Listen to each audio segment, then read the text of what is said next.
4 classes de ofertas existiam, tá? E elas implicavam em espargir do sangue, a oferta que devia ser queimada, a oferta pacífica, a oferta pelo pecado, a oferta pela expiação da culpa. Os animais estimados como aceitáveis para o sacrifício eram animais limpos de manchas, cuja carne podia ser comida, tais como cordeiros, cabras, bois ou vacas, velhos ou jovens. Em caso de extrema pobreza, estava permitida a oferta de rolas ou pombinhos. As regras gerais para realizar o sacrifício eram como se segue: apresentação do animal no altar.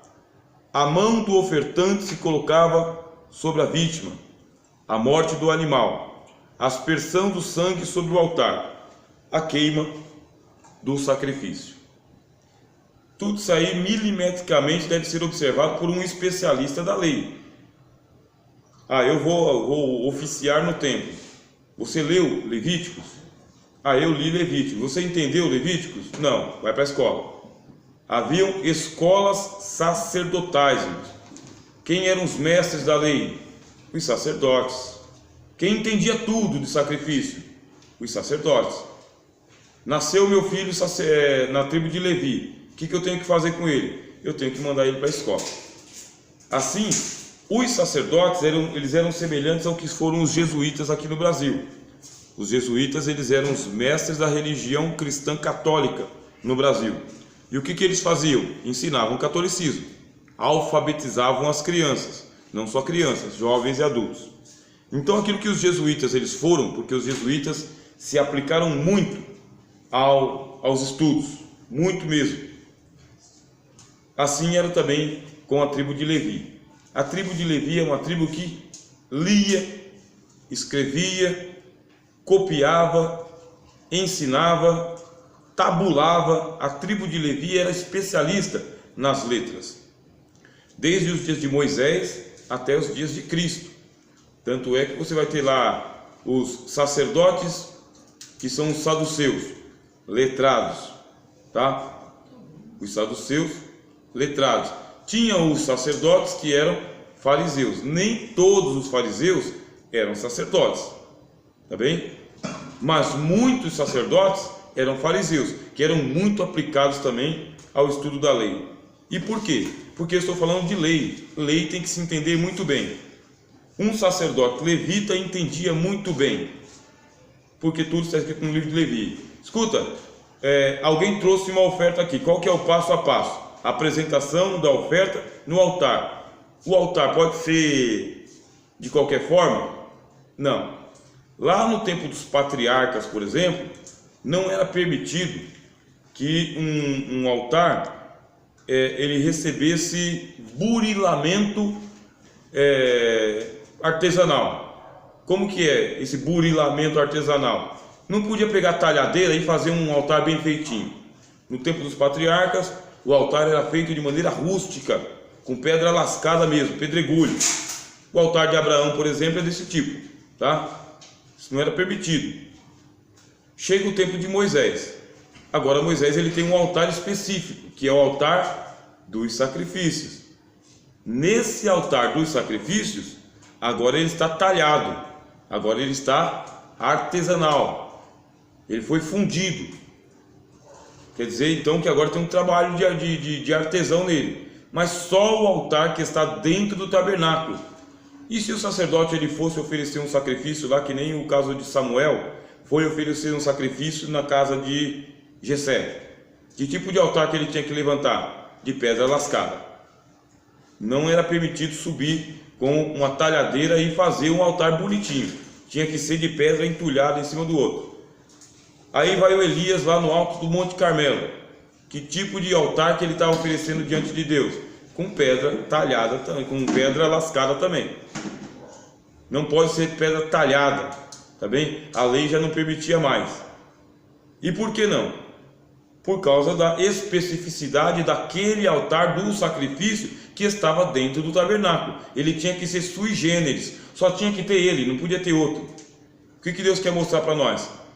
Que Jesus é o altar específico das ofertas de Deus, dentro do tabernáculo, tá bem? fora do tabernáculo, aí se oferece o sacrifício vivo, santo e agradável a Deus, que são as pedras rústicas. Quem é a pedra rústica? Somos nós, que somos pedras vivas, diz o apóstolo Pedro. Pedras vivas que oferecem sacrifícios agradáveis a Deus, ou aceitáveis a Deus. Ah, mas eu sou um cara muito exibido e eu quero oferecer um sacrifício a Deus do meu jeito. Eu quero talhar pedras aqui, eu quero esmerilhar pedras. Deus vai aceitar? Não, profanou o altar. Tem que seguir aquilo que Deus está mandando na lei. Então, primeiro, apresenta-se o animal no altar. Se for fora do tabernáculo, pedra rústica. Dentro do tabernáculo, o altar dos sacrifícios. A mão do ofertante se coloca sobre a vítima. Ele poderia levar um sacrifício comprado no templo, por exemplo, como aconteceu nos dias de Jesus? Poderia. Mas como que ele tinha que fazer? Tem todo um ritual. Lá na terra dele, ele pegou, vendeu o animalzinho que ele estava lá cultivando, porque ele criando, né? Cultivando não. Criando, cultivar é planta, né? Então ele estava lá criando o animalzinho. Ó, trazei-me o bezerro cevado. Por que o bezerro cevado? Porque eu tenho que levar ele para apresentar diante de Deus. Tem que ser um bezerro cevado, um animalzinho do meu aprisco, do meu curral. Mas é muito longe, eu vou levar o meu animalzinho daqui do norte até o sul, vai morrer no meio do caminho. Posso ser assaltado, pode ser morto. O que eu faço então? Existem as 12 cidades de refúgio, não tem? Lembra que eu falei para os irmãos? Rio Jordão no meio, 6 cidades de refúgio de um lado, 6 cidades de refúgio do outro. O que faço eu? Eu pego meu animalzinho, levo ele até uma cidade de refúgio e ali eu o passo para o sacerdote e troco por uma moeda que vai ser aceita no templo depois. No caso lá em Jerusalém, ou aonde tiver o tabernáculo. Isso aí tudo são minúcias que você vai encontrar no livro da lei, tá bem? Você pode vender o animalzinho. Mas eu não tenho animalzinho nenhum, eu não tenho curral nenhum. Eu tenho que levar um animal diante de Deus. Então você vai caçar ele. Que tipo de animal que você vai caçar? Ou as rolinhas ou as pombinhas. Você não tem curral, você não tem criação. Mas se você é de classe média, você já tem. Se você tem que levar o sacrifício do animal que está no teu curral. Pode ser qualquer um? Não, tem que ser aquele que é cevado para o sacrifício. Cevou para o sacrifício. É muito longe, não dá para levar. Você leva até uma cidade de refúgio. Na cidade de refúgio, o sacerdote ele vai trocar o seu animal por moedas que vão ser aceitas lá no templo. Ciclos, né? Que é o nome da linguagem que a Bíblia usa. E lá, quando ele chegar lá no templo ele vai comprar outro animalzinho. Ele vai comprar do animalzinho que está sendo cevado para o sacrifício também. Ou então ele vai apresentar o ciclo diante do Senhor, a própria moeda. Só que dependendo do tipo de sacrifício, aí não tem jeito, ele tem que comprar o animal mesmo. Quando você vê o Senhor Jesus, que ele entra no templo e que ele fica bravo, é porque o pessoal banalizou isso. Banalizou. Qual que é a indignação de Jesus?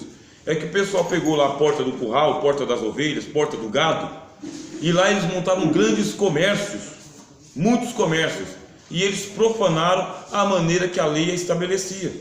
Aí Jesus falou, invalidou tudo. Se vamos seguir a lei, vamos seguir milimetricamente, do jeito que ela ensina. Do contrário, não. Aí Jesus invalidou aquele sacrifício. O camarada vinha de longe, ele não criava o animal dele, não tinha ido em nenhuma cidade de refúgio, não tinha santificado a oferta dele, chegava de última hora, comprava um animal qualquer no curral e levava para o sacrifício diante de Deus. Vale? Não vale. Tem que ser o animal que foi cevado pelo pecador que vai oferecer diante de Deus. Tem que sair do seu aprisco, tem que sair do seu rebanho, tem que fazer parte da sua renda, da sua vida, do dia a dia. Por quê? Porque o animal que você vai oferecer diante de Deus, ele te identifica. Ao invés de você morrer, morre ele. Tem que ser idêntico. Tem que custar alguma coisa dentro do teu peito. Bom, chegando lá com esse animalzinho que você criou, você coloca a mão sobre a vítima. e você vai sentir a dor do bichinho que vai morrer no seu lugar. Aí vem a morte do animal, que tanto pode ser feito pela pessoa que está ofertando, pode degolar o bichinho, ou então o sacerdote mesmo pode fazer isso aí. Você não tem prática, não tem destreza, embora aqui, quem cria gado sabe matar gado, tá bom? Isso aí é uma lógica, né? Eu crio gado, então eu sei matar o gado. Naquela hora que ele colocou a mão sobre o animal, o sacerdote colocou a mão sobre o animal, tem transferência de culpa para o animal e do animal para o sacerdote. O sacerdote pega o animal, vai lá e oferece diante de Deus.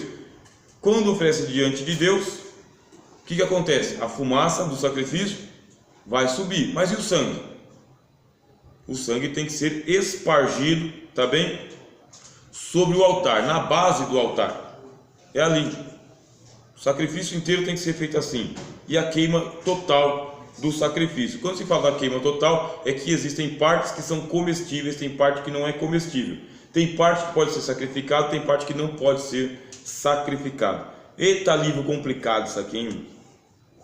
Esse de Levítico tem que ser muito bem estudado. Não dá para fazer isso aqui em minúcias também, em uma aula tão curta como a nossa. Agora, o importante para os irmãos que estão estudando teologia é saber o que significa isso, tá? Qual que é o significado desse sacrifício? Senão, fica vazio. No seu entendimento, fica vazio. Agora, o que significa tudo isso daí? É que o sacrifício de Jesus tem que ser perfeito. Não pode ter nenhuma mácula, nenhuma mancha. Cristo, ele faz parte de que criador? Do criador de Deus. Ele é o Cordeiro de Deus, tá? Cordeiro de Deus que estava no seio do Pai. Deus pegou um cordeiro emprestado, um anjo? Não, porque o anjo não está no seio do Pai. Se Deus pega um anjo e sacrifica o anjo, profanou tudo, não acontece nada. Então o que Deus pega? O cordeiro dele, que está no seio dele, que faz parte da família, e ele oferece o cordeiro dele em sacrifício pelo pecado. Então essa é a teologia que você vai encontrar ali. Pureza total. Por que tem que queimar?